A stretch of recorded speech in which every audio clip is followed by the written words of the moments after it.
آج جب شب عاشور آ گئی تو امام حسین علیہ السلام کا پیغام سن لیجئے اور رحمتوں کے وقت کو مصائب سے جوڑ دوں گا. آئیے آج مل کر اپنے آپ سے عہد کریں کہ شب عاشور ہمیں کیا پیغام دے رہا ہے, شب عاشور ہمیں کیا میسج دے رہا ہے. سامنے محترم, شب عاشور میں امام حسین علیہ السلام کی اس قربانی پر زیادہ سے زیادہ گریہ کیجئے, اور اس شب عاشور کو اس انداز سے منائیں کہ اس کو ایک فیسٹیول کے طور پہ نہیں منانا, عبادت کے طور پہ منانا ہے. وہ عبادت جس کی تمنا امام حسین علیہ السلام ہر عزادار کے لیے کر رہے ہیں. مصافحہ نہ کریں, ہاتھ نہ ملائیں, چہرے پہ مسکراہٹ نہ لے کر آئیں, دنیا کی باتیں نہ کریں, اور امام حسین علیہ السلام کے قاتلوں پر لعنت کریں اور اپنے وجود کو بدلیں.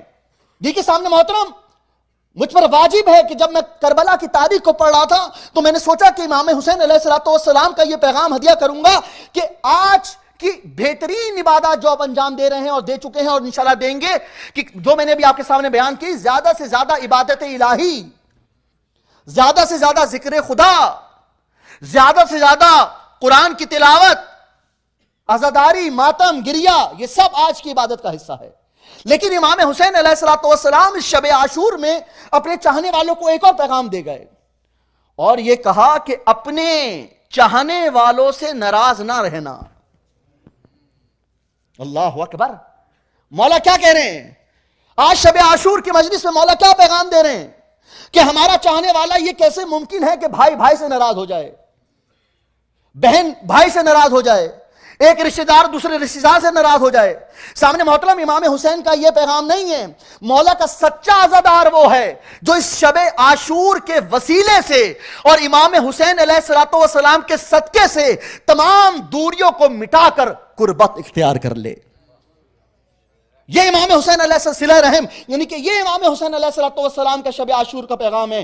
اسی لیے شب عاشور کے پیغام میں امام حسین علیہ السلام نے اپنے رفقا کو, اپنے عزیزوں کو دور نہیں کیا, قریب کیا.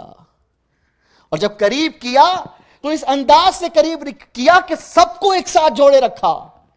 اور جب سب کو ایک ساتھ جوڑے رکھا تو امام حسین کیا پیغام دے رہے ہیں کہ جو تمہاری آپس کے خونی رشتے ہیں یا جو تمہاری رشتہ داریاں ہیں ان میں دوریاں لے کر نہ آؤ, ان کو قربت میں تبدیل کر دو. اور مولا یہی کہہ رہے ہیں, اور حر بھی تو بتا گیا. دیکھیے معافی مانگنے سے کوئی چھوٹا نہیں ہوتا. حر نے بتا دیا میں نے کوئی غلطی کی ہے, میری غلطی سے کسی میرے رشتہ دار کا دل دکھا. حر کیا بتا گیا کہ معافی مانگنے والا چھوٹا نہیں ہوتا, اور حسین نے معاف کر کے بتا دیا کہ معاف کرنے والا سب سے بڑا ہوتا ہے. یہی ہے معیار, یہی کربلا کا پیغام ہے, یہی کربلا کی عزاداری ہے, یہی کربلا کا میسیج ہے. اللہم انا لا نعلم منہ الا خیرا. یہ کیا ہم اپنے آپ کے ساتھ ایک تصور کر رہے ہیں؟ ہم نماز جنازہ پڑھتے ہیں اور نماز جنازہ کی چوتھی تکبیر میں, یعنی کہ ابھی دوریاں ہیں. اللہ اکبر.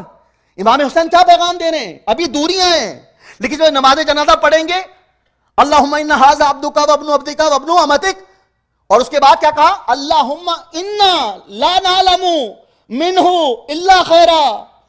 ایک بندہ جو زندگی میں دور تھا نماز جنازہ میں کھڑے ہو کے کہہ رہا ہے یا اللہ میں اس کے علاوہ کچھ نہیں جانتا سوائے خیر کے. اللہ اکبر. میں اس کے بارے میں کچھ نہیں جانتا سوائے خیر کے. اب کیا نماز جنازہ کا انتظار کرنا ہے؟ اب کیا نماز جنازہ کا, یعنی کہ میری نماز جنازہ ہوگی اور آپ پڑھیں گے تو کیا اس چیز کا انتظار کریں گے؟ یا اگر خدا نخواستہ خاصہ کسی کی نماز جنازہ ہوگی اور میں پڑھوں گا تو کیا اس چیز کا انتظار ہوگا؟ اللہم انا لا نعلم منہ الا خیرا. بھئی یہ واجب نماز ہے جو خیر کی دعا اس کے مرنے کے بعد کر رہے ہیں. حسین ابن علی کہہ رہے ہیں میرا سچا عزادار وہی ہے جو خیر کی دعا اس کی زندگی میں بھی کرے, اس کی موت کے بعد بھی کرے.